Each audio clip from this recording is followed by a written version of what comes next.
What is up, everybody? My name is Ethan Newberry. I'm the director of the movie Where Dreams Go to Die, which you probably just enjoyed, I hope, either on YouTube or you purchased it. This is bonus material, so first and foremost, thank you very much for supporting the project by getting this bonus materials. I am not sitting here alone. I am joined by the beard, the man, the star of the movie, Gary Robbins. Hi, Ethan. Hi, how are you? I'm good. How are you? I'm good. We have about 9 outtakes from me trying to get something out of my eye. This is not the first time we've pressed start on the record button. So this is going to be really fun. What we're going to do is sit, watch the movie, and talk about a lot of the behind-the-scenes stuff. Fun for who? Well, for me, really. I get to see all the things and talk about all the things that didn't actually make the final cut. But I hope it's also fun for the viewers because they get to see and hear some of the stories that did not make the final cut or didn't get recorded or that sort of thing. This is a movie that took place over 2.5 years, really, and 2 years of the Barkley and half a year of you working on it, basically. Yeah. So it's pretty cool to be able to sit with you and talk with you about the experience because a lot of people didn't get the opportunity to see us during the movie tour or any of that kind of thing. So we hope to answer some of your questions that might be lingering in your brain after watching the movie. So think about the questions you want to ask, and we're going to telepathically. That works. It'll happen. There's a new Google search thing. Did you see that? The guy can actually think about what they're being asked, and it's crazy. We're going to incorporate that into this. Think about what you want to ask. We will answer it as we go. We'll answer it as we go. So that's pretty much it. We're just going to sit and play the movie and talk about the stuff that pops up because there are a lot of things that we don't actually cover in the movie that I had to edit out or Gary didn't share with me at the time. This would be a lot more fun if I finished this year. Just start with that. It would be a lot easier and a lot more fun if I was a Barkley finisher. But yeah, here we go. Let's rehash the most painful experience of my life.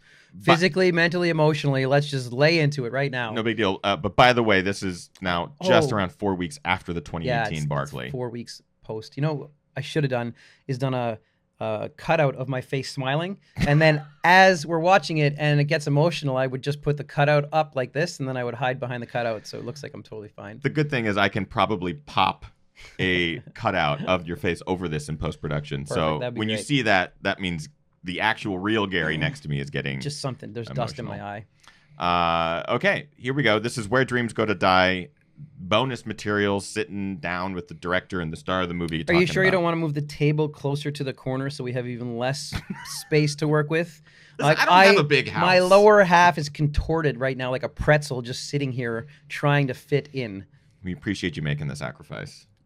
I might never run again. Years for our enjoyment. All right, let's do this. First and foremost, how was it running the Barkley for 2 years? Barkley marathons, yay! 3 years now, Ethan. Yeah, now 3 years. Yeah. Now 3 years. I'll start. This part, the opening animation. So you didn't know that this was actually being made. I did not know this was being made. You saw it. What I love about this is great job. Contracted someone to do it. She did a fantastic job. And we were on the film tour in November, and we were going. It was Victoria, which was the last show. It was the last show on the first part of the film tour, and there is a specific Louis C.K. reference and joke in here. And we had done the full tour, and it's a funny part of the intro, and all of a sudden Louis C.K. had the stuff pop up. That's the wrong word to use. Had things on fold. There's no way. Had bad things issues. Happened. Yeah. Louis C.K. was exposed. Didn't even mean for that one to be. Can't find the right words, Gary. So we were about to show this film, and Ethan goes, "Oh my God, there's a Louis C.K. joke in the intro." So as we were introing the intro for the film, we had to explain to people. And now it's been changed to a comedian. Yeah. But that's Louis C.K. Yeah. And as you can see, he's actually not wearing pants there either. It was one of those things where I realized it was a hilarious joke before the scandal came out, and then when the scandal came out, it was like, we have to remove it because it's inappropriate. So I wrote the script long before the movie was made. I sent it to the animator, Karina, she did a fantastic job. And it was something that I wanted to incorporate into the movie early on. I wanted to have some sort of description of what the Barkley was. It was hyper fast before the movie actually started because I didn't want to spend a lot of the movie explaining what the Barkley was, which it is its own thing. Yeah, but you do need to preface it and give some context. Yeah. So that's what this animation was, and right before the screening, when we realized that joke was there, it was pretty funny watching. Yeah, we were kind of panicking a little bit. We had to speak to the audience and apologize. But that animation was super fun to make, and a really cool little bonus thing that people were not expecting before the movie, yourself included.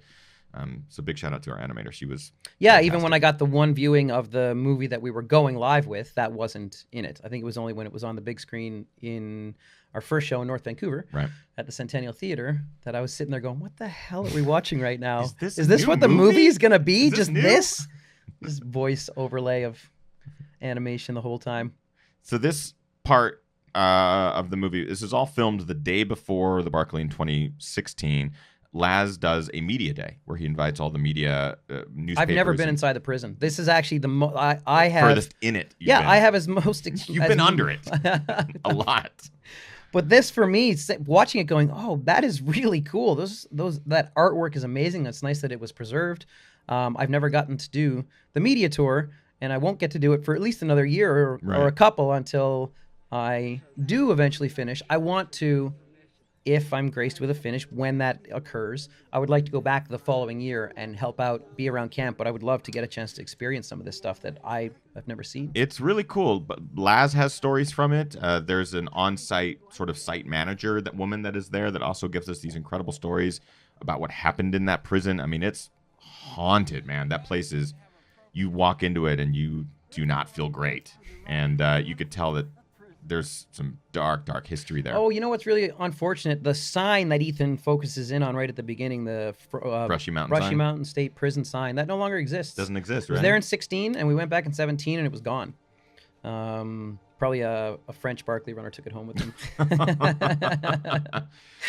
But what I thought was really cool was Laz showed us where a book being placed. It was kind of this thing that year after year he does. He brings the media to show them where the prison book is placed, and he wraps it in that bag and puts it around the pole there.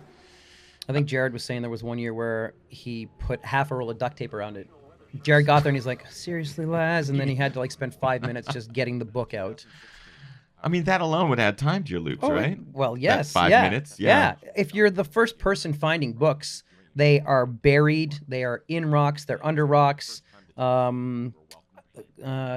When John and I in 2017 got to the second to last book, Clockwise, it's in a tree stump. And I got there and I went, I was convinced I nailed this. I can't believe where's the book? And I started looking around and John dives in and starts pawing away at the dirt, kind of going, it has to be here somewhere. And sure enough, it was buried under this much soil.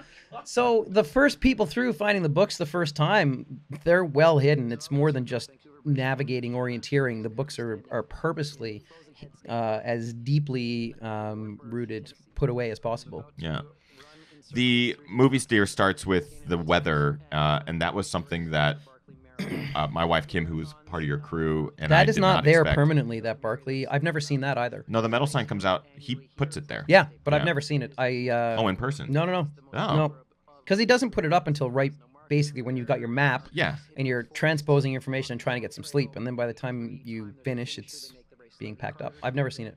That's really funny, because it's like the one thing that I remember every year. It's like, where is it? It's leaning against that I looked stump. for it this year, and I went, oh, okay, yeah, it doesn't get put up early.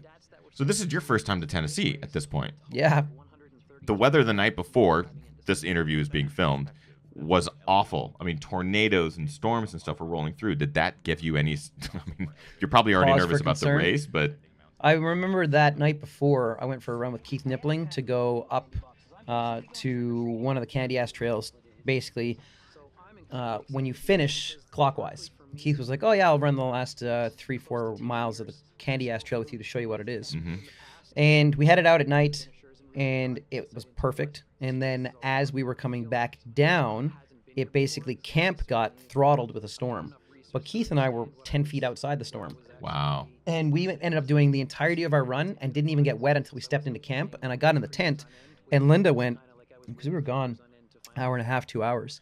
And Linda's like, oh my God, are you okay? And I was like, Yeah, it just started raining a minute ago. She goes, it's been raining hard for an hour. Ugh. And we're a mile away from this. So the microclimates within that park are really quite unique. This is something that in the interview that careful, Gary. I just kicked the camera. It's okay. The interview that I filmed with you here, you unveiled information to me as we were talking. It didn't make the final cut because it was a side story that was not irrelevant, but irrelevant to the bigger story, and that was about your foot. Can you talk a little bit about what was going on with your foot? In 2016, the first time going to the Barkley, I had a perfect training block, and on the last overnight session that I do, that was the first time I did the overnight session. And that year, the local ski resort, Grouse Mountain, had snow, but not the amount they've had in the 2 years since then. And one of the side ski runs wasn't actually open enough for skiing. So I would do a lap where I'd go up my BCMC trail and I'd come down through the resort. And that year when I did my 20,000 feet of climbing, as I was coming down at about 2 o'clock in the morning, the temperature had dropped and created this layer of ice in the snow. And I post-holed a couple of times and kind of raked my shin as I was post-holing. And I remember thinking, oh, that didn't feel good, but it didn't feel any worse than that. And then I finished my workout, got in my Xterra, drove home, and then I've got the heat on my body and the warming. And the second I stepped out of the Xterra when I got home, I couldn't walk.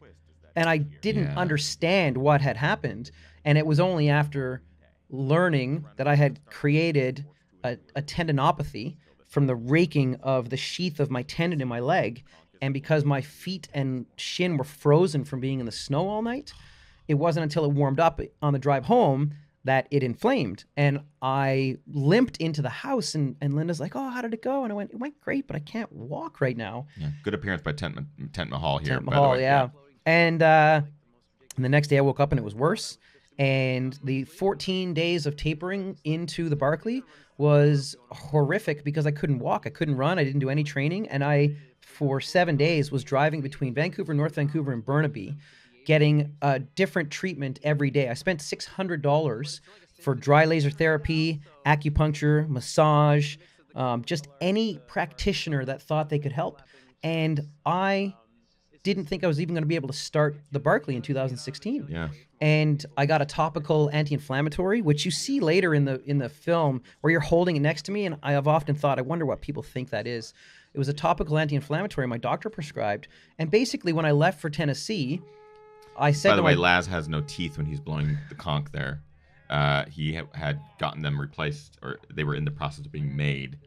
That's my topical anti-inflammatory. That is not the topical anti-inflammatory. Two very different substances. And one of the funniest moments in the movie. And you have it there too on the list. Yeah. So I'll wrap it here real quick. But basically, I asked my doctor, "What's the worst case scenario? It hurts like hell. Is this going to injure me for a year?" And they said it's just a pain tolerance thing. You're not going to make it any worse than it is. Your recovery will take a little bit longer, but it's just pain tolerance. And I showed up in the park, having not really run for 2 weeks. That run with Keith Nippling was literally me getting out there going, this is me determining if I'm going to start. This is that test. Run with Keith, running down from the capstones, from the mountain, was going, okay, are my quads even ready for this? Wow. And when I started, it was agonizing. I felt every step of the race, but it was kind of okay to have something predictable to focus on, rather than an unpredictable element that comes in where that unfolds after the second day, and then you worry more about it. So I controlled the pain and the pain tolerance, but it was horrific, and there was a long stretch where I didn't even think I was going to be able to start 2016. Which is crazy. You had this whole side story of an injured foot that would potentially not even allow you to start.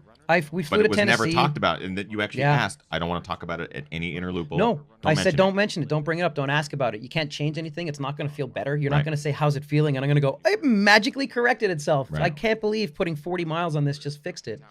And the only point in the race, on lap 4 with Jared, I stepped on a rock about this big, and it rolled back and slammed right into it. And I went down and basically cried, yelped. And Jared just turned around and went, what is up? And I said, I've got this tendinopathy that has been bothering me. And he just went, oh, I've had that before. It really hurts. And then he turned around and kept going.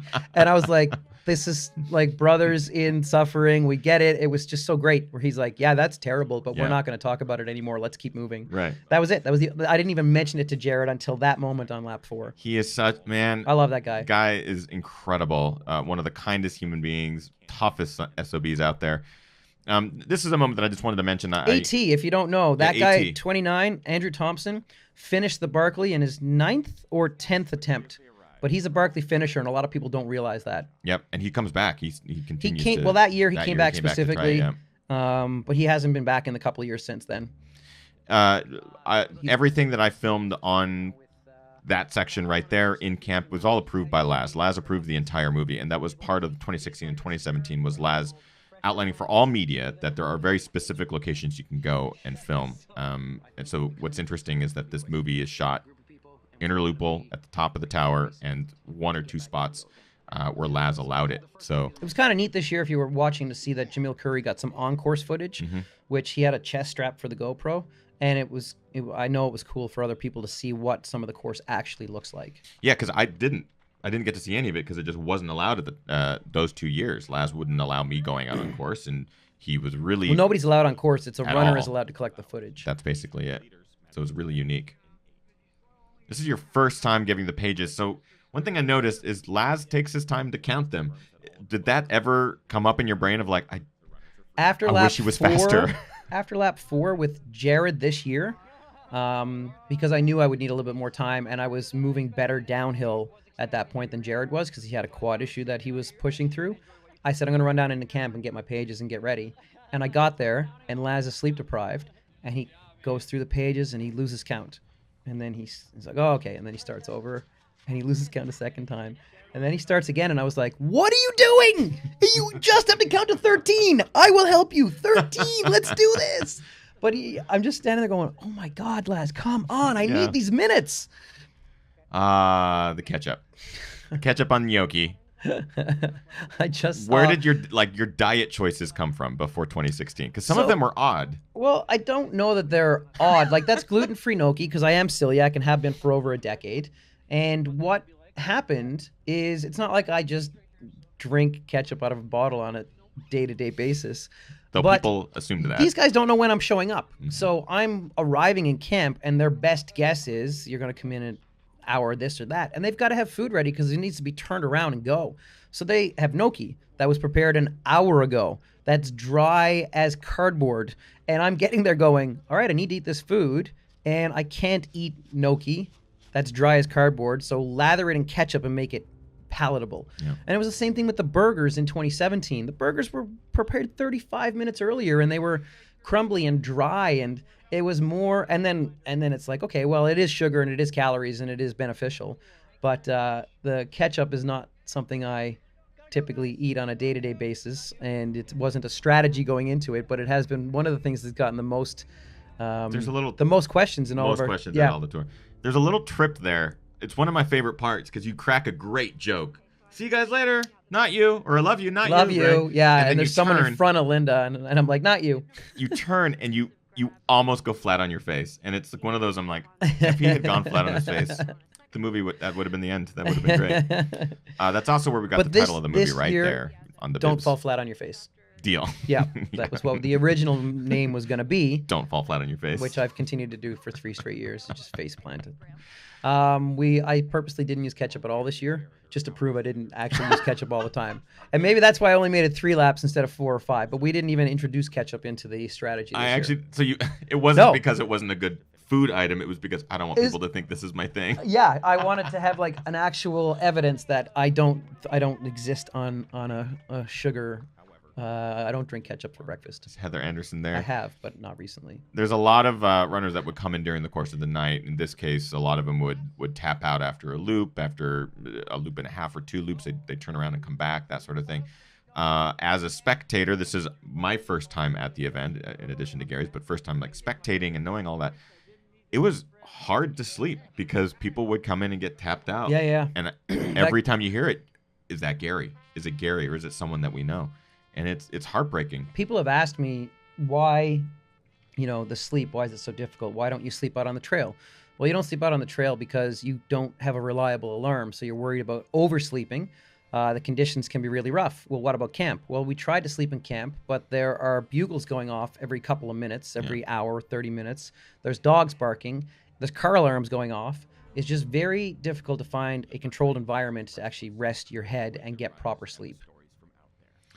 It's a haunting thing, too, to wake up to taps multiple times over the course of the night. It definitely alters the dreams.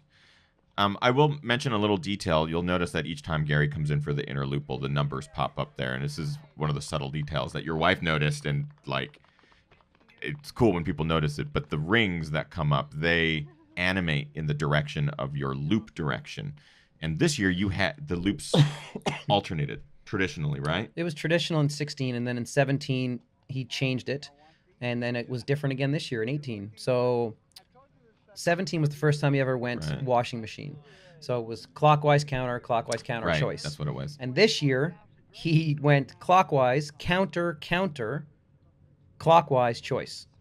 So just one small thing he changes to keep you on your toes. And he realized that most runners had never done a counterclockwise loop twice. Most runners, because even a fun run finish, historically, it's only the fourth lap that would get a counterclockwise twice. Right. This scene was an accident, editing-wise. It's still one of my favorite things ever, as the banana scene. I was editing probably at 3 or 4 in the morning. This interloopal scene, Gary's coming in, and I noticed watching the footage, like all the angles. So the camera's just essentially on a tripod here because we were shorthanded a little bit. There was moments when that's the leg anti-inflammatory. Oh yeah, the anti-inflammatory cream. This is also the one shot that I have where I have naked footage of Gary changing his clothes. Oh, can I see that later? No, you don't want to see it. Even though you live with it every day. I noticed watching this footage in just one long take, Kim was offering Gary the banana. I was offering Gary the banana. I think Linda at one point offers Gary the banana. And I realized very quickly, oh my God, Gary is turning down this banana. I think I remember him saying, offer me a banana every time I come in. Jam a banana in my mouth. Jam a banana in my mouth. And you edited out me saying, and tell me you love me. Yeah, right.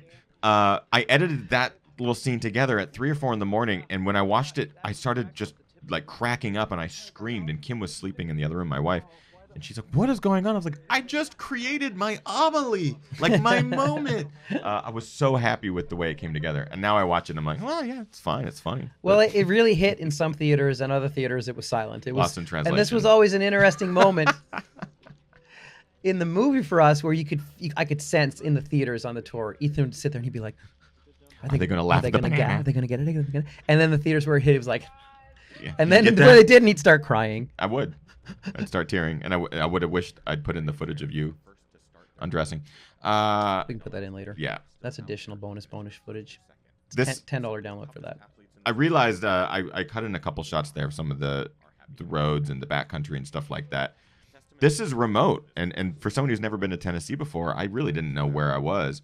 There were multiple They put moments. A bag over his head so that he wouldn't know how to get back to Frozen Head. That's how non-traditional people get to the park. That was also one of the best. That joke really always ears hit. On that thing. Your son is young here. Is it weird to look back at? It really is. Yeah. He's gonna be 3 in August now, and he's running around. He's in his middle of his terrible twos, where all he's doing is just being defiant from sun up to sundown. Yeah. I'm gonna murder that kid. If you look closer, you can see Gary limping. Multiple times here because of the foot. Even before you do a cut where I'm walking down to the tent before the race starts. And Linda looked at me when she saw the film the first time. She's like, I can see you limping right there. Yeah. And that's also with the few moments that we just saw where Jared leans up against the yellow gate and kind of breathes out. It's one of the few times I ever saw him suffer. That's his suffering. That's Jared's. Yeah, exactly. That moment of him just putting his hands there and just taking a deep breath is the equivalent of most people laying on the ground, thriving in pain and crying like they're dying. That's as deep as it gets for him, where he's like, I thought about not continuing for 4 seconds, and that's never happened before. On this 2016, Jared ended up with a quad strain in the race, and I think he had an issue going in similarly where he thought it might flare, and he was using his poles but anytime he would step to walk downhill, he would plant his poles and he'd flare them out to unload as much stress as possible onto his upper body. And it was crazy to watch because I looked at it and went, well, that can't last. And he ended up doing that for 20 hours this year to finish. 20 hours that he was powering through a quad issue. And that can be lost often on people where you see that Jared has finished 3 times and you're like, oh, okay, well, it's just, automatic. And you go, yeah, but he has to bury himself in a different way every single time. And he goes through the uncertainty of finishing every single time as well. It's not an automatic. It's not a gimme. No matter how many times he does it, he still has to persevere through issues he's never had before. You'll notice Laz is in a sling. You'll notice Laz is not in a sling at the beginning of the Barkley this year. Laz, sleep-deprived state, because he's up and awake for every runner that comes in, just as long as the runners are out there. So he's also not getting a lot of sleep. He, unfortunately, fell asleep and fell into the fire while waiting for runners to come in. I didn't see this, it obviously, was a but short I heard blip where he was kind of slouching in a chair and fell over out of the chair, and they had to put his arm in a sling. He's another tough son of a bitch. Just like, put it in a sling. So Laz is for the rest of doing the weekend, the good to go. LazCon, and he's starting in a couple of weeks, like in The May. transcontinental. He's walking run. across the continent. He's walking Atlantic to Pacific in the U.S., and he's been training through the winter for hiking and going. Yeah, this is after 3 laps right before, or that's after we woke up, but when I got in after 3 laps here, I actually had some trench foot issues, and I was worried Really? about how my feet were going to play out.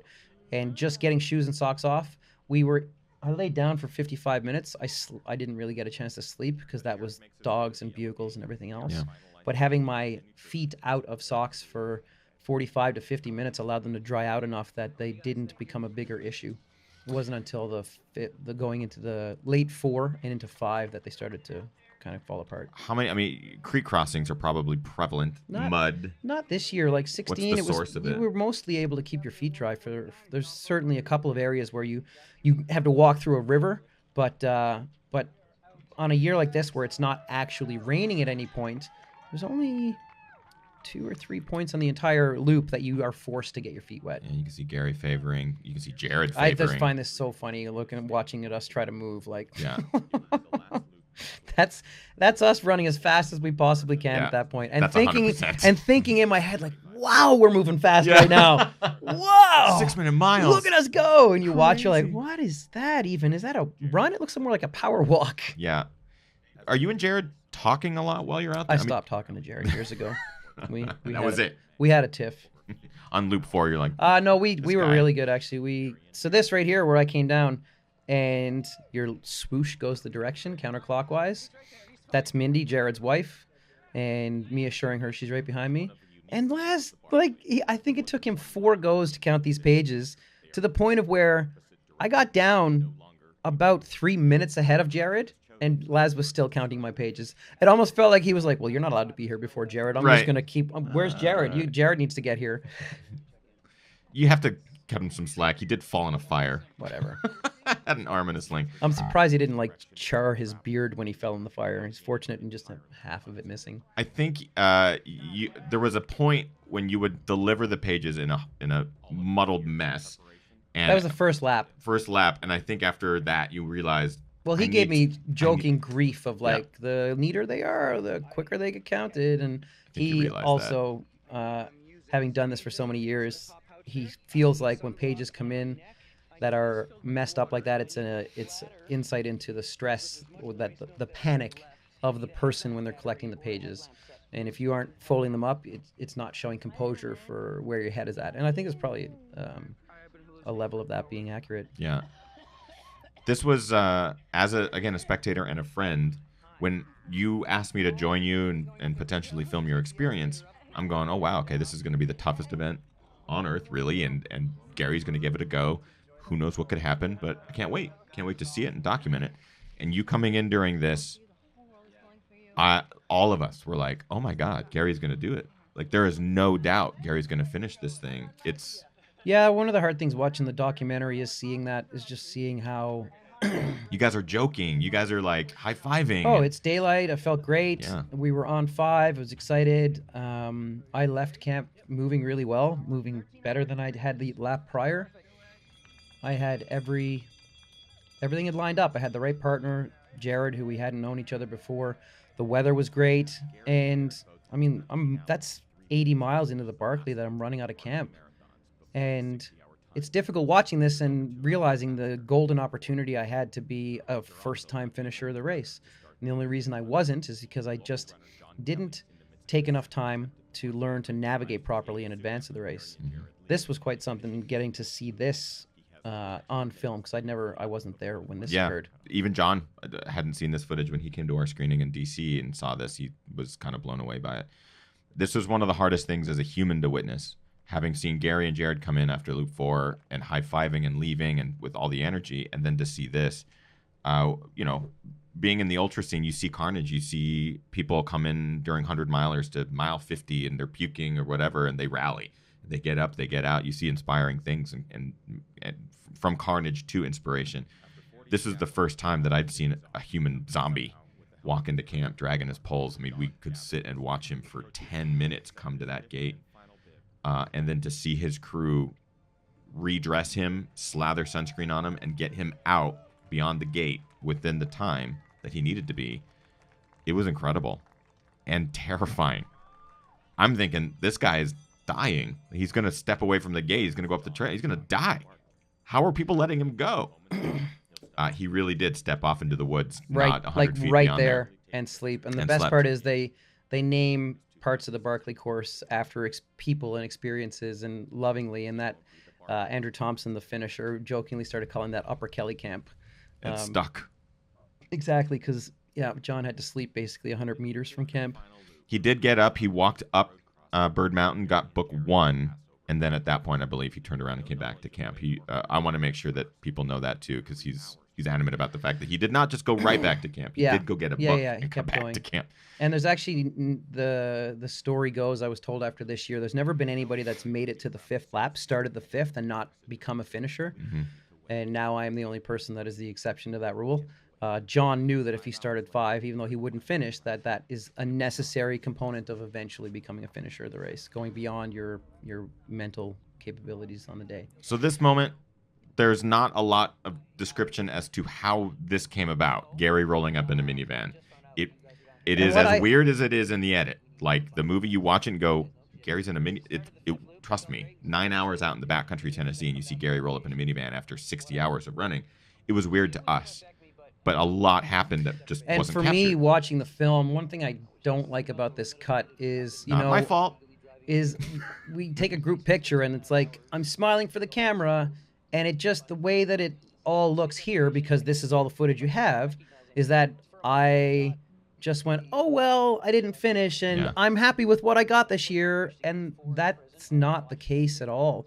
I left on lap 5 and got the first book, and on the way to the second book, I basically got lost for 2.5 hours and was going in circles and knew that my race was falling apart. And then I went over to Ratjaw to try to keep moving. And when I got there, as you show, previous finishers, people I really respect, were just basically pushing me back on course.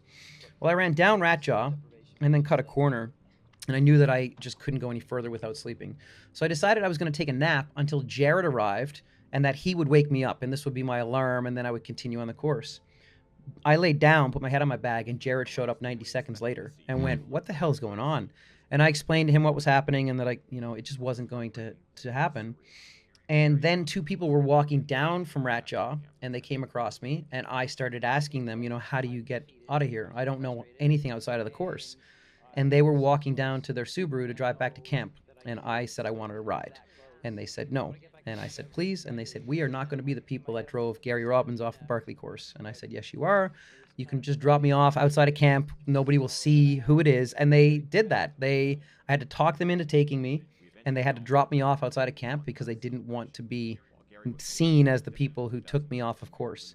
And I walked back up into camp in the wrong direction in daylight, and everybody knows what that means, and explained things. And then there was an old stump, which I think has been, this is pavement off to the side here now this year. They changed it a little bit.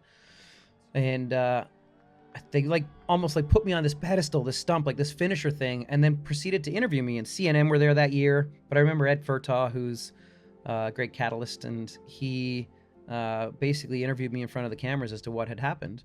And I gave a full rundown on things, and the whole time I'm like, where are these guys? Yeah. So there's all this footage that was collected, and I was forlorn. I was upset. I was disappointed.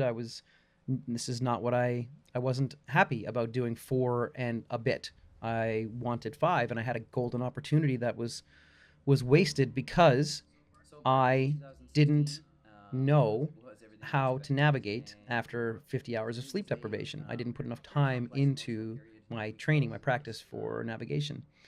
And then we find out that you guys are out there, and we drive out to get you because there's no service. And as Linda is driving the minivan through this pass, Reed starts losing his mind, and we need to pull over, and she needs to get back in the back of the minivan with our infant son. Yep. And we were only a mile away, and I was like, okay, well, I can do this. And I started driving and going, this is a ridiculously bad idea. I've been awake for 90 hours ish. Right. And I'm driving a minivan on a windy pass with my infant son in the back going, this is not a good idea. I'm wearing the exact same outfit here now as I was then. I said as much. I did. I was like, I wear this in the movie. And I don't remember that. yeah, there you go. Glad you still have it. I only have 3 shirts and 4 hats, so I have to cycle through to create 15. We shot outfits. this interview 10 minutes ago, put it in the movie 6 months ago. Yeah, that's right. So I wasn't okay with not finishing, and it wasn't interesting end to my year. We didn't get a chance to elaborate on it, and I stayed awake for hours longer to wait for Jared to finish, and I tried to take in as much as I could from that moment to honor and celebrate my now dear close friend's accomplishment, but to also, you should envision yourself succeeding in the things that you want to do. That's a part of the mental element of ultra running, and I do that in training. For years, I envision crossing a finish line of a race in a certain position.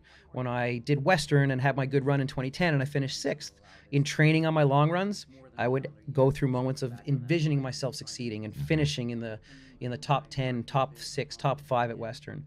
And when I was watching Jared, I was putting myself in his place, and I was mentally picturing what it would be like for me to be sitting in that chair as a finisher, and trying to take as much away from the experience as possible to continue to condition myself to believe that it's doable. And then a year later, we end up with this. This part of the film for me is always, this was where I would get up and take a bathroom break every single time we were in a movie theater, because it gets dark for a little bit, and I don't know if it's just the fact that I shot this footage myself, but you lived this. I mean, this Rocky montage for me just ends up being. Well, you got to realize that also the footage is of a training cycle for you of the exact same trail that you did on repeat multiple times for years now. So for you, I can't imagine sitting and watching repeats of you doing repeats on a mountain. Like, that's just not. I'm sure you don't want to relive that. I'm sure it's hard enough to relive it for those few weeks of the year where you are training on it.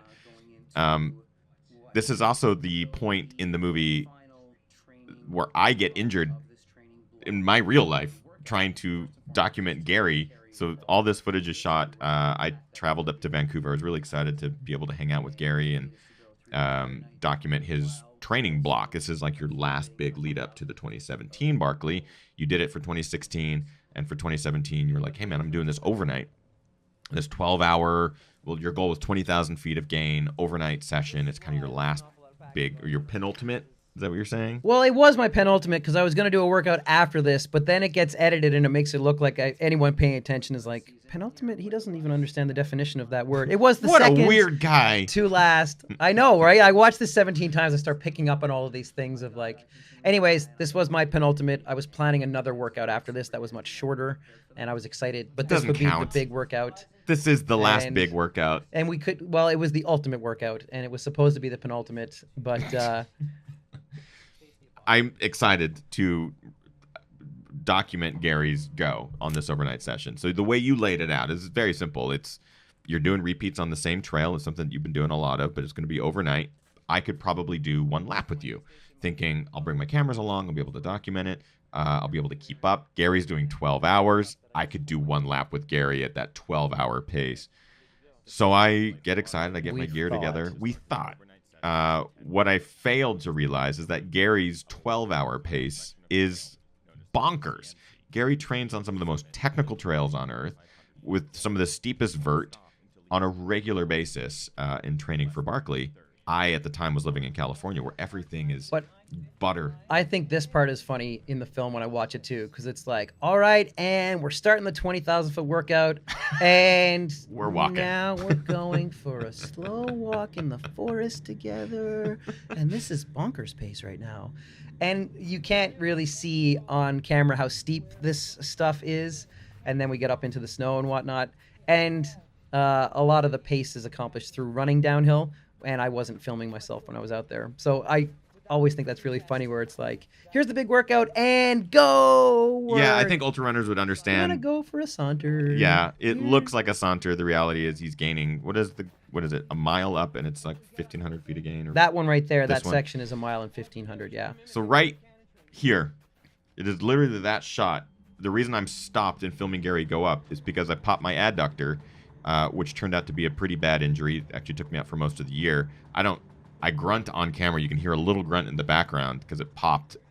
It was not pleasant, but I couldn't tell Gary. I thought you just shart yourself. I sharted myself. I couldn't yell out to Gary, I popped my adductor. I'm going to be injured for a year. I had to nut up and just keep up with you. But it was on the descent that I fell really badly and got So one of the worst going bruises to of my start life. this, I was originally just going to do BCMC from Skyline, which means starting with a 1 mile flat-ish run and then doing 2,800 feet in 1.9 mile repeats. And on the way there, I thought, okay, we should probably go to Skyline first and see how Ethan's doing and make it easier for us to do something together and easier for him to call it a night if he's not feeling up for things. And I was glad I did. And we did the climb together and turned around, and all of a sudden, Ethan just wasn't there. And I turned around, and the headlamp kind of looks like it's on the ground. And I'm going, what is this guy doing right now? I have 12 hours out here tonight. Why is he sitting down? What is he talking about? And you're trying your best to not talk about the fact that you've slipped and hurt yourself. Pretty bad. But as you're doing it, I'm going, all right, Ethan needs to be tucked in. He needs to be sent home. I need to go home. I need to get this workout done. And then I learn after the fact that he's actually, and you had a huge bruise on your buttocks from it. It was about a 10-inch bruise. The entire buttocks was purple and black for a This is good month true. or two. Yeah. It made me realize I love technical trails and I love really hard races. It made you realize you love technical trails? It made me realize that I thought I knew technical trails, and what I didn't know was technical trails. Because I've run with you before. I've run your races, and your races are really good. North Vancouver is standalone stuff, but- for how technical the terrain actually is. It's way more technical than Squamish on a per kilometer basis, and I've run in California and whatever else, and I always got a kick out of early days, 2008 me walk, running the 100K and just showing up and going, these are is cute. paved paths Yeah. compared to what we run at home. So I got a couple minutes I'm of footage, a little but delirious here, by the way. I'm really thankful When Gary I- carried along the GoPro for this stuff. Some of the edits that made it, I would not have chosen myself. Man, And I find it difficult to watch, 17 times me being annoyed at myself, going, oh God, I'm such a loser. what I see and what I saw in the footage and why it's all in there, because this is Gary being Gary after 12 hours out there on the trail. It's him being goofy. And that's how Gary is, and that's the Gary that I know. Not annoying, but just being fun and like good spirited when things go well. And this workout went well for you. This workout went great, and Yeah. and goal number one was to not get injured, and to at any point in time, if I felt like things were going wrong or going south, you just cut it. This is icing on the cake. This workout doesn't determine success at the Barkley. Yeah. It makes you feel good about your training, and it makes you feel indestructible and like you've done everything you can. But this workout, I could skip entirely and still do just as well at Barkley. So the goal is to do the workout, really build up your mental confidence, and not do anything to destroy the physical benefits that you've gotten through months and months of specific conditioning. I will And- say that you never got pancakes. You never Still haven't had pancakes. still haven't had pancakes. This No. is a year, two I- years later. Way overdue. It was because we ran out of ketchup, and I couldn't have You don't do syrup. You're not like a true Canadian with syrup. no You do ketchup. ketchup. Mm-hmm. So ketchup was a bigger part of my life pre-runner days, And in 2003, I spent a year cycle touring Central America, and I stayed on an island called Roatan in Honduras and worked my way up to become a dive master.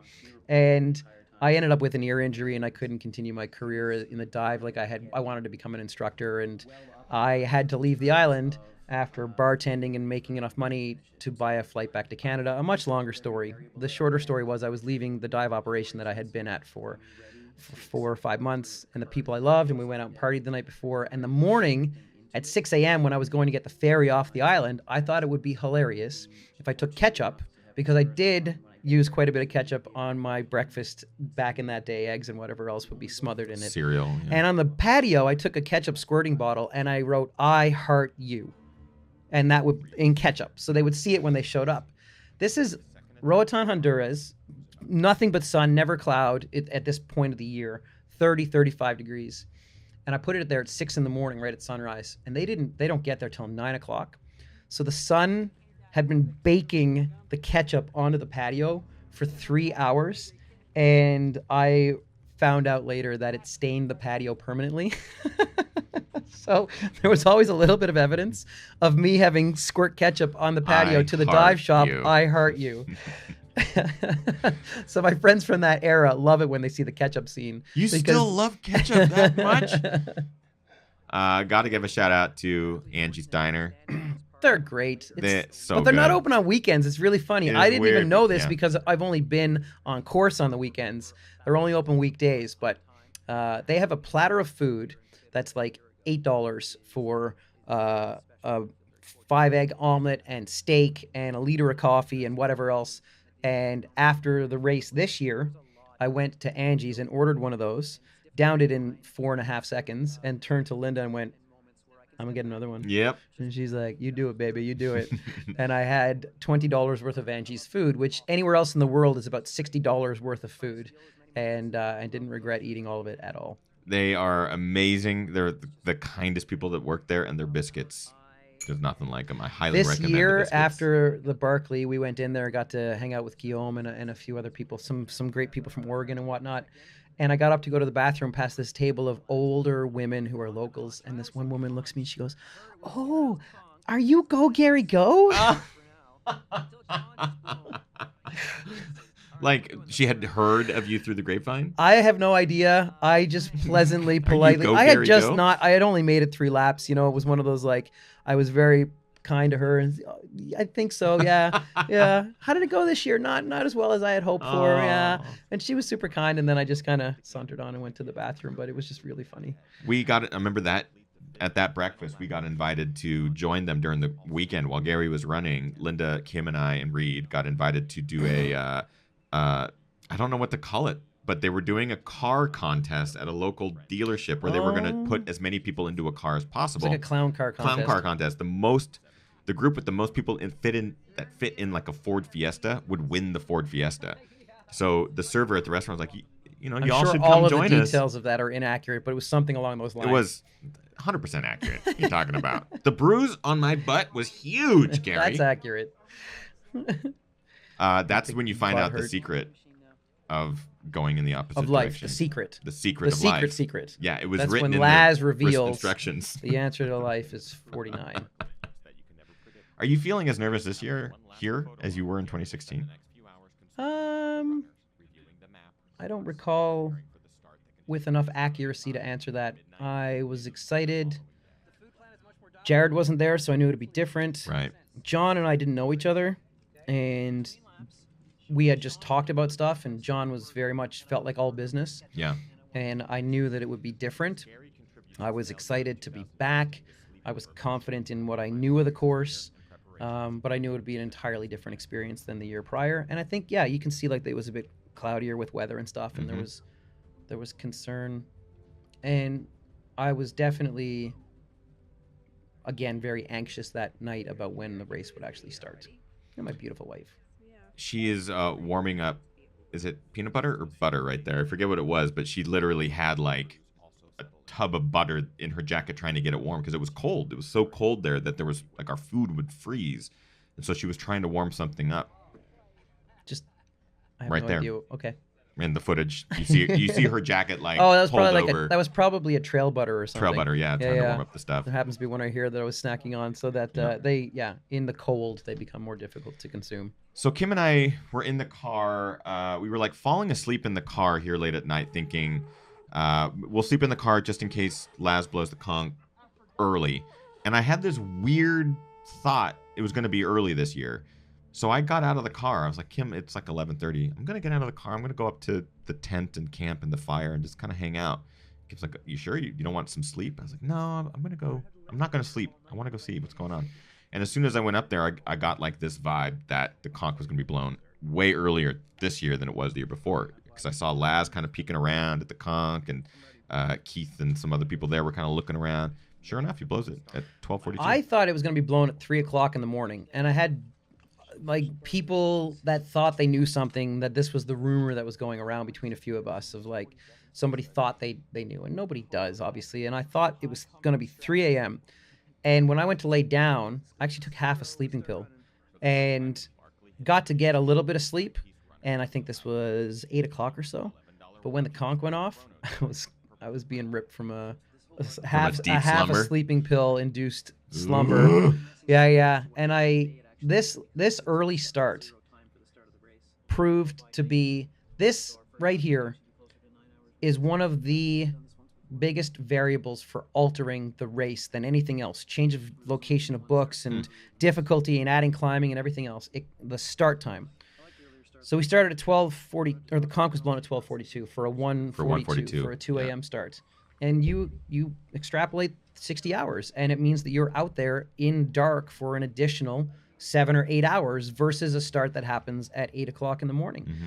And that plays out very differently for your circadian rhythms, for your fatigue levels, for your strategy, and for how much harder it is to navigate at night. If you take 8 to 9 hours of additional darkness and try to navigate during that time, you are obviously going to be much slower. And that was one of the hardest things for 2017 right between myself and John, was how much more fatigued we felt after a single lap and 2 laps, and how much more time you spend trying to navigate at night. And one of the frustrating things for me this year in 2018 was the start time was perfect. It was a really favorable start time that allowed for a good night's sleep and more and a higher percentage of daylight hours than nighttime hours. 30 seconds after the 2017 start, after Laz lit the cigarette and everyone left camp, a giant widowmaker tree fell down in the woods with an enormous crash. It was terrifying. The entire camp woke up to this tree falling down feet from the gate. And Laz's first words right after it were, "If only it was 30 seconds earlier." Like, can you imagine a tree falling down at the start line right before you start the Barkley? like a widowmaker? It's terrifying. Just leap over that thing on your way out. So yeah, right here, we're 9.5 hours in. First lap. Most damage I've ever taken on a single lap. It's slick. There was fog. We got lost. I thought there'd be a pack of 6 or 7 of us with the runners that had started that year. That's what you said. I remember that, yeah. And it just ended up when everybody started panicking, mostly at book 2, people just chose who to follow. And John and I accidentally almost ended up together. It was to catch up.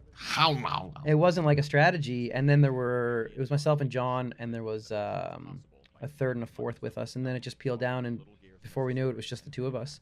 And we came in, and we both knew that is not a favorable first lap time to get a finish. And John was just so dialed on his transitions coming in and out of camp. Yeah, what was interesting that I noticed is John would potentially leave each loop first, but you'd catch him. Like, the movie makes it look like, oh my God, he leaves 10, 15 minutes before you or something. You still have to go touch the gate. You end up working together almost immediately. Yeah, right? well, I mean, John would leave. He left 5 minutes earlier than me sometimes, and then he would just take his time and almost wait for me to catch up, really. John would take his time going up the next climb, which is 3 miles long, and I would be working harder. It's not a bad strategy, so he's moving 30 seconds a mile slower and conserving energy, and then when we get together, we work as a team. But yeah, that for me, watching it, I can't believe that's after 1 lap and how worked I feel. In your mind, did you know that you would be able to bounce back from that? Or are you still, like, on your whole entire second loop, are you still like, oh my God, that first loop was so bad? Thing right there is like, this is not going well. This is a difficult year, and we're behind schedule, and the weather sucks, and it's just myself and John, and how are we going to get ourselves back into this now? Big shout out to Linda, one of the most incredible support partners ever, like I've ever witnessed. She's just an absolute rock, and Yeah. as someone who has no idea what Gary's going through out there at any given time, she holds it together. This is now the second year that we get to follow along here with Linda, and she's just as solid as a rock. Even she won't show that she's broken inside, just trying to figure out, is Gary okay? Call my Is wife Gary broken okay? inside? Yeah, man. But I know that she's dealing with a level of stress that very few humans have to deal with for a pure 60 hours, just not knowing if you're okay. And the Well, in glimpses this she context, sees, right? In the context of worrying specifically about Barclay context, yeah. a loved one in a controlled circumstance for the most part, right? Yeah. Like, yeah, for continuing to keep this for what it is and being a race that we can all step aside from at any point in time. But she is subjecting herself to 60 hours of worrying about her life partner attempting to accomplish something that is all but impossible. And one of the hard things for me in watching this documentary is seeing that. I know how that goes in camp. I could anticipate how difficult it would be for her, but to actually see it unfold. Do you have any thought as to, like, is your confidence growing with each lap, or is it No, because we're right on the edge the whole time. pushing the entire loop? Yeah, we know while we're out there that we're still in it, that Yeah. the math still works out, but barely. And we know that if we make a mistake, it's over. We were really good, effective as a team. One of the things with John and myself that was kind of funny is we didn't really get a chance to connect like Jared and I did during the race. We've really connected significantly since, and he's a very good friend. And he crewed for me this year. His family are amazing. We got to see him on the tour. I love the guy. But during the race, it was just, we weren't able to effectively converse while moving.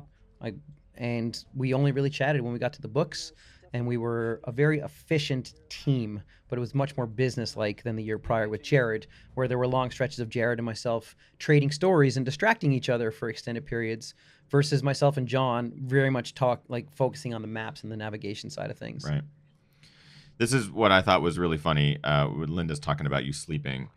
In 2016, you tried to sleep after lap 4. 3. In camp, yeah. In camp. So Jared and I tried lap 3. So again, one of the things with the earlier start was on our second lap in the night, we're moving along. It felt to me like we'd been in the race about 36 hours. And John just goes, 24 hours. And I went, what do you mean 24 hours? He goes, we've been out here exactly 24 hours. And I went, holy crap. I am tired. Like, I am not going to make it through another lap without starting to make mistakes. So coming down after lap 2, for the hour coming into camp, I said to John, I'm sleeping. I am confident enough that I know I need this sleep, and if I continue moving without it, I'm going to start messing up and my race will be over. I'm going to sleep after 2, and I'm going to push through the rest of the race. And John didn't like that plan initially, and we went back and forth to the point of where we essentially went, okay, I'm doing my thing and you do your thing. And then shortly before we got to camp, he's like, I think he recognized the benefit of my strategy, but also us working together. And I was going to take an hour, 15 minutes. And he went, can we make it 55, like under an hour? And I went, if we do this together, then that works out great. So. And you slept immediately. I was exhausted. Yeah. Like beyond the second believable. you laid down, Linda wasn't And lying. it worked out snoring. perfectly. Like I popped right back up and felt good. And that was 15 or 17 minutes of sleep. And John even admitted to me later that he got to sleep a little bit and thought it was a good strategy. But that earlier start time in the night really wreaks havoc with your circadian rhythms and your fatigue levels. I don't think John, in the years previous that he attempted it, did not sleep. I don't think he was ever able to sleep. Right. He was always pushing that line as timing is concerned. And you see that in 2016 when he comes in as a zombie, completely sleep deprived, and he doesn't get his sleep until he starts loop 5 in the woods up against trees. At Upper Kelly Camp. Upper Kelly Camp. So myself and John are fighting tooth and nail to stay under cutoffs with enough time to get this done. And what's interesting is after we finished the fun run and then started... One of my favorite shots of your boy. Love His that. little running away in those moon boots. It's so funny. So here we come in, and it's like 31 and a half hours. 33 hours. And we basically transitioned real quick and get out of there. And Jared and I, when we did ours, we came in after 3 in 31 and a half, but then we were in camp for an hour and a half because we slept. Right. So at this point, I knew the math made sense now. We had clawed our way back. John and I left camp just minutes slower than Jared and I had left camp the year before. Got it. So we had gotten ourselves back into the race by not making mistakes, even though John and I were moving slower than Jared and I were, but Jared and I would make mistakes and have to make up for that. So when we left camp after 3 here, as exhausted and difficult as it was, I knew that the math made sense and it was doable. I didn't put music here. I didn't create a music bed for this scene purely because this was one of the most pure like business interloopals. But see, again, I look at this, and this is not smooth. It's not like you see the food there and the bag and everything else, but there's too much asking what's needed and going back and forth rather than it being more militant and being, here's what you need, here's what you specified, here's your stuff ready to go. And it's just minutes that fall away because the runner, me, is too destroyed to think rationally and clearly. And John is going to run past me here in a second because they had their plan in place and were very militant in how it was carried out. Mm-hmm. And that was what we managed to accomplish this year. Yeah, it was. I just remember even filming this. It felt like different than any other interloopal because it was so. You say time wasted, and you see things that I don't. But I remember feeling you coming in, and it was much more. You were exhausted. You just needed, calories. You need your bag refilled. You needed to be succinct with your time. Get back out there and move. And it just felt so business. But obviously, as the person running, I can imagine you're seeing like, well, there was a lot of wasted opportunity now here. Watching it in about hindsight and this. really assessing, the fact that essentially it was a 5-7 minute window that didn't let me finish this year when the mistake was made. Mm-hmm. It was 6 seconds from the wrong direction. It was about 7 minutes that I needed to retrace my steps when I recognized my error at the very end. See, that's got to be hard to watch that interloopal and go, maybe that extra few minutes could have come into play later. There are. But when I watched this, the thing I took away from it, the thing I said is I felt like there was 45 minutes of collective time throughout the race that was just burned, whether it was from interloopal deficiencies to small mistakes on course, just things that you could peel back 45 minutes of time without having to be any fitter. You just had to be more efficient. Sure. And that's what I took away from this film on the tour. Interesting. Because I was forced to be confronted with watching it every single night and really having to assess, well, where did we lose time? This interloopal is still one of the hardest for me to watch. When I was editing it and going through the footage, I realized pretty quickly that the goal was to keep it as raw as possible. Again, you'll notice really subtle music at See, I'm in subtle points. You're about to see that I'm in a bad spot, but even when I watched that, John, like I walked away from John because my mind was like, holy crap, we got our work cut out for us. And I can see John kind of looking at me like, oh, I wanted to wish you luck, and vice versa. And there's all these small things in this moment that I see. I'm worried, I'm stressed, and then I start to break down. This is not a good display of transition. Put a liter and a half in it, please. Water. A liter. It's that audio sound, or that audio cue that I needed to leave in. It was you. It was your brain breaking down. Like your brain was melting, literally as you were talking. And I know what I'm doing. Okay, I'm gonna keep wearing this headlamp. I need a second headlamp. Laz said when he watched this, because he doesn't see people in camp, Doesn't see but the camp, it was something along the lines of, I didn't realize you went for the full ride. Like, it wasn't just the end of the race that things went wrong and it was difficult for you. It was people don't see what it takes to continue along this course. They don't get to see Jared Campbell having his low moments, Mm-hmm. or John having his doubts, or any of the previous finishers what they go through. Nobody gets through 5 laps of this with smiling and thinking this is a great experience. You're constantly being confronted with the absolute outer marker of your own limits physically, and more so mentally, and having to rewrite the code of what you understand is possible for yourself. It was crucial to leave this in, because this is Gary that I have never seen as a friend and as someone who's documented a couple of your big journeys and seen you run through them. It was important to leave that in because I'd never seen you that far down the broken hole, and to see you weep and to just see your brain go through that transition of What I failure to I'm back.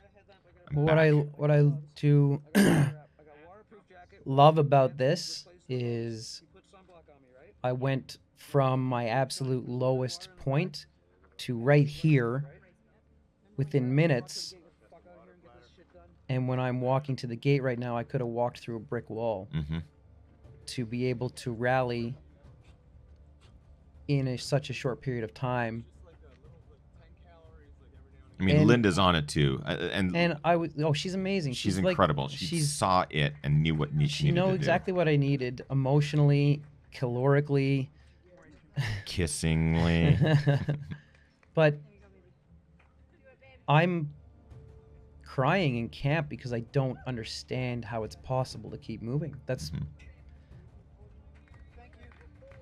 It's one of my favorite scenes because it is you at your lowest and it's you at your highest, and it's you going out on. I mean, I move well right there. I mean, you that's do. a good clip to be Starting running your out of camp final after lap. the final lap.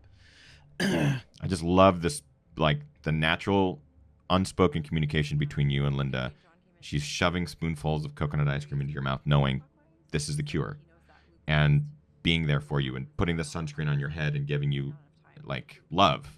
And Just touching my head. I mean, it was I love her so much. Mhm. She's my rock, and I'm so lucky to have her in my life. And again, it's difficult watching the film and seeing what she goes through in camp here shortly. That really affected me more than anything in the documentary, is knowing that her stress is that voice, Billy. Billy Simpson, Love that guy. amazing guy, just happened to be off camera, and that is how it played out. Linda's just has one more lap, he's going to What get it could done. go wrong? And Billy, what could possibly go wrong? Possibly A lot. go wrong. A lot. I think Billy had a couple of drinks at that point. The storm moved This was in not soon after crazy. you left. Yeah. I moved through the first half of the 5th lap with incredible efficiency across the highway. There's a highway crossing, and through the river, and I was ahead. I had so much time in the bank to finish the race. And I started climbing up Stallion Mountain, and it looked like it was going to start raining. And I thought, I'll put my rain gear on in a sec. Mhm. And then it was like a switch was flicked, and this monsoon just unloaded on us. And in the time it took me to go, oh, it's starting to rain, to holy crap, I have to put on my waterproof breathables, I was drenched in a matter of a minute and a half. Mm-hmm. And then I put on my waterproof breathables, and I'm up on Stallion Mountain, and I'm in the fog, and you can't see anything. And the next book, I got up into it, and I went, this is okay, you can do this, talk your way through it. And I took the map, and I took the compass, and I couldn't see anything. And I knew exactly where I was, and I put the map, I took a bearing, and I navigated blind through the fog directly to the next book. And at that point, I was just like, fuck yeah, I got this. I know what I'm doing. Nothing can stop me right now.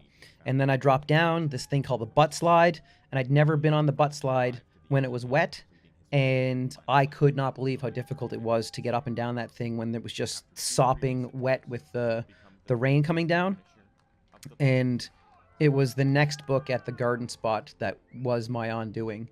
I ended up lost in that area for over an hour. And by the time I found myself, I was at a point where the math didn't add up, and I didn't think I had time to get in. And but I refused to quit and kept moving and got myself up to the last book on England Mountain with just enough time to get down into camp with about 2 minutes to spare, maybe a minute. And I knew, again, I know the math. I've done this enough now. And I knew that I was going to finish the Barkley in 59 hours, 59 hours, and maybe 58 or 50. It's really hard to watch her, my family, my love of my life, just like dying in that moment. You see the celebration. I mean, John Kelly's accomplishment is incredible. And you see his family and Laz and the entire community celebrating his accomplishment. And you see the visual of Linda wanting to, of course, to celebrate John's accomplishment, but also not knowing where her husband is. And it's powerful. So I got the book. England was buried in fog. And basically, I went up that way.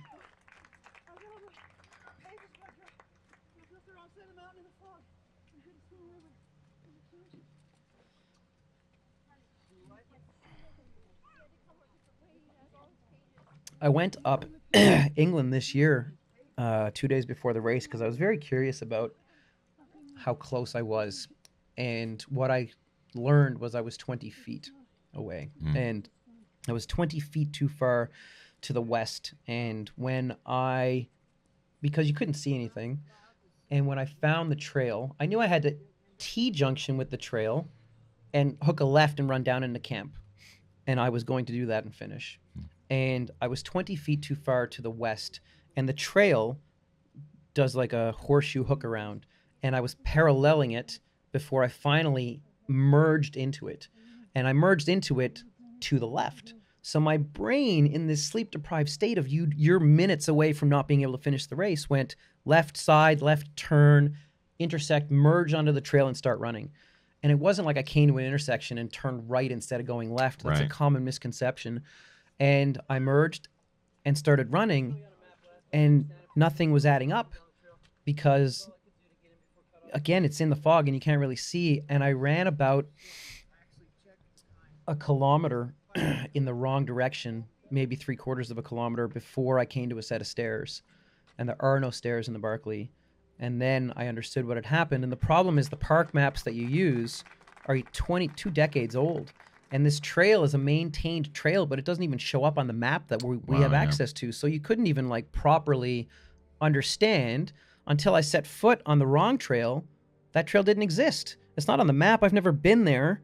So it wasn't even possible to go wrong on this trail with the knowledge I had prior to that. Right. And when I knew where I was, I understood that I had to turn around and run back down into camp. But if I did, it would take about 7 minutes to correct my mistake, or about a half a kilometer in the wrong direction. So you're running a kilometer additional with some climbing in there. So it's about a 7-minute correction. And I would have come down at 60 hours in 6 or 7 minutes. And that made no sense. I couldn't do that. I couldn't accept in that moment after 60 hours of pushing. And I had my pages. So I thought if you get to the gate in under 60 hours, it might still count. So I shot a bearing and started bushwhacking down the mountain. And then I got to the bottom of the mountain, and there was this raging river, which people wouldn't even understand because it was flooded from the rains, and it's the main river that you drive over on the way into camp, and it's not even knee deep most times. It's like a creek on any given day. For the most part, I brought John into the river crossing when he and I were out on a run the day before this year. And both of us were going, how was that chest deep? Like, how much water was coming off the mountain that day? But so right here, John's hugging me. I don't know that he's finished the Barkley because I am in a different world for 60 hours. I don't have the information that everybody has right now as they're watching the film. And I don't think John is finished because I haven't seen him on lap 5. Typically, you would cross paths, but on Stallion Mountain, you could easily be 50 or 70 feet apart and not actually see the person. I have no idea that John has finished the race. I don't think that he's finished. He hugs me, which I find to be incredibly kind of him. And then I get tapped out and go back to camp. And I lay down and eventually pass out for a few hours. And when I wake up, Jamil Curry comes over and starts talking about John being a finisher. And I'm going, what do you mean John finished? Seriously? He had no idea. And thankfully, John was still there, and I was able to get out of the tent, and it was basically only Jamil and John that were left. And I didn't even congratulate or know that John had finished until hours after this.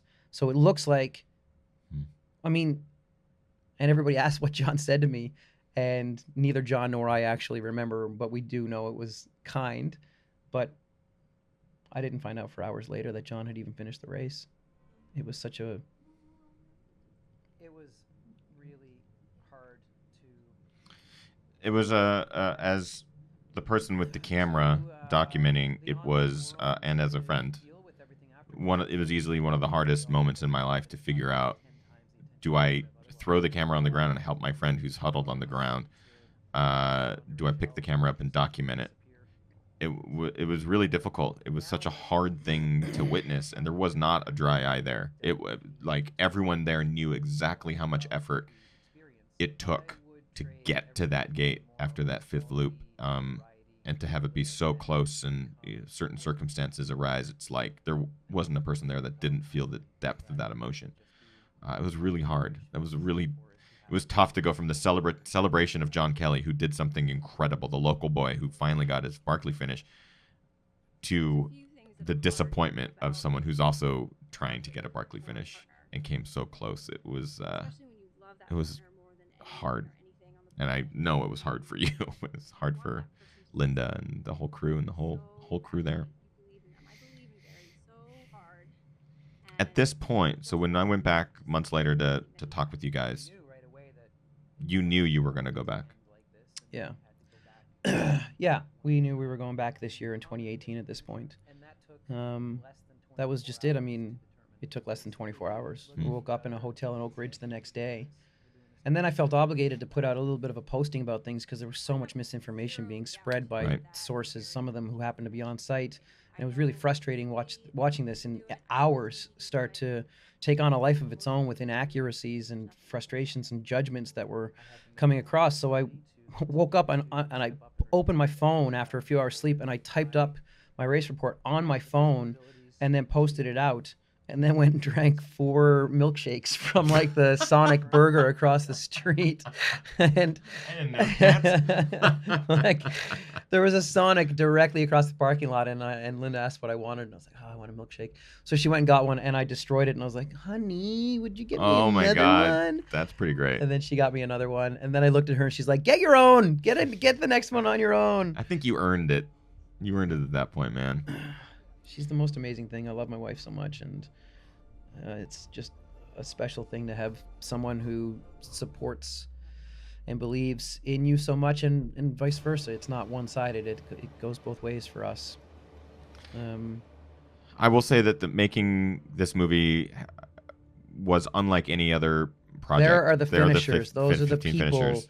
that everybody should know those names if you care about the Barkley Marathons.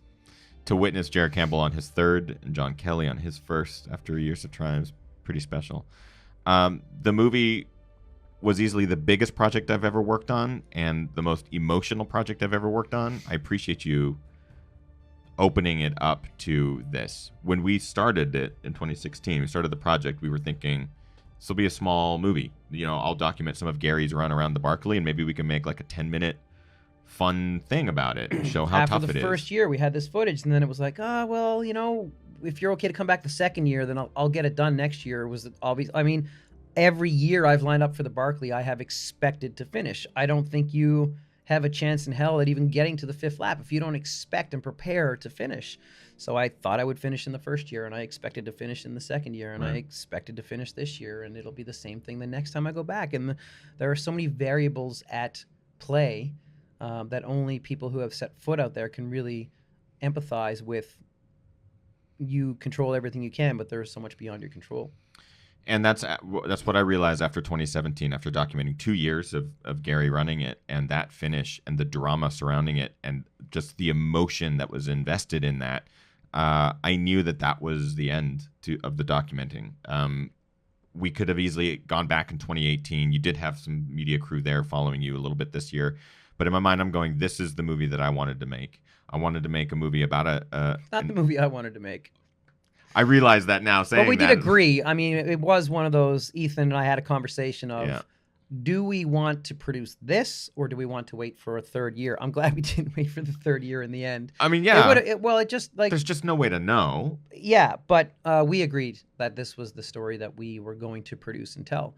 For me, when it was complete, I was really taken aback by, I mean, first and foremost, the amount of attention that the race got because of the way that it unfolded. Mm-hmm. And then the unique opportunity that you and I had in producing a film that wasn't about success. It wasn't about someone finishing or attaining their goal, and that we could essentially take that film on a tour Mm-hmm. across North America, I think is only because of the outcome. Yep. If I had finished, it would have been a good story, but it's not the story that the average person can understand and attach themselves to. And sometimes, as impressive as the accomplishments of the elite runners in the sport Right. it's lost on the average person as to how that's even possible. I mean, we just talked yesterday about Kim at Lake Sonoma Mm-hmm. and her run, and Jim, his incredible 5:51 course record over a 50-mile course, and he finished as people were getting to the halfway turnaround point. I mean, there's not the ability for that mid-pack runner to understand how that works and what that feels like. Right. But all of us that are into ultra running and other things, we've all come up against things that just haven't gone the way we've wanted them to, and it's a matter of how you step back and pick yourself up and find a way to hold your head high and find a way to continue to be inspired of the goal that you're after. Yeah. And I need year over year to find different inspiration for the training and everything. And your dog is snoring. Our dog has been sleeping incredibly the whole time. loudly just beyond started us, snoring. and it is massively distracting right It's now. okay. The mics aren't picking it up. But this is obviously the end to the commentary of the bonus track.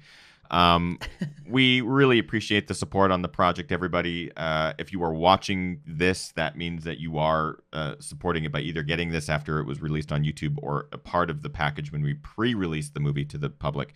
So thank you very much for the support. Thank you. Like the fact that this became what it was. Thank you for supporting everything. Thank you for supporting Ethan as a filmmaker.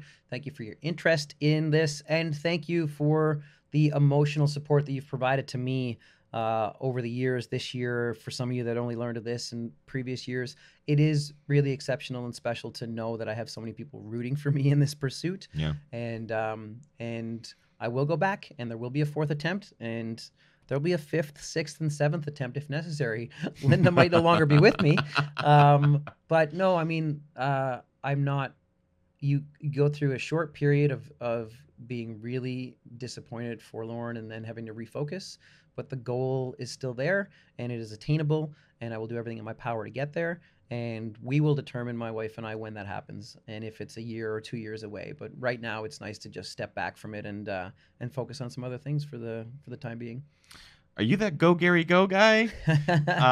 Make sure you support Gary Robbins. He is a race director, a coach, and just an all-around badass dude. If you get a chance, run one of his races, Coastal Mountain Trail Series.